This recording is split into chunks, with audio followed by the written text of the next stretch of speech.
好，来继续来关心中营空服员的罢工，今仔日第8天，是台湾航空史上上久的罢工的行动。公司迄边的态度一直拢打正的，早起更加是请律师到罢工的现场，向工会讨回3保，也就是护照、台胞证甲工作证，若是讨无就要告。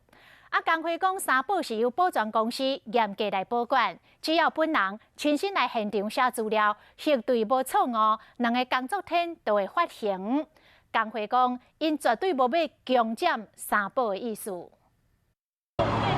青色气球有写白字，中营航空希望讲罢工第8天的空服人员拢转来，同时嘛请律师到现场讨回3保，甚至讲若无要行印，就要提出刑事的告诉。 这32名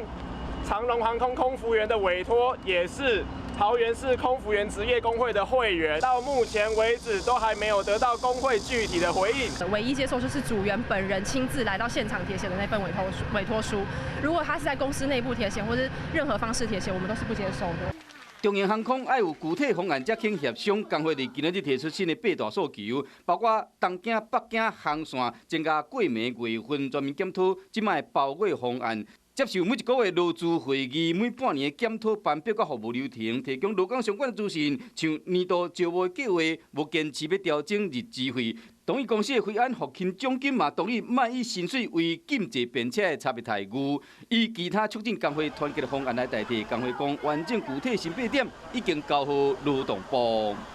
我们呼吁长荣航空在接受到工会的善意之后，也应该履行6月24号股东会他们的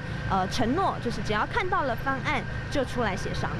全国航空业总工会下晡嘛要开记者会，认为讲旅客权的损失，中营航空爱负起赔偿责任。另外嘛，即个讲中营航空伫人力的调度要营运维持，敢有尽最大的努力，还是调工有所保留。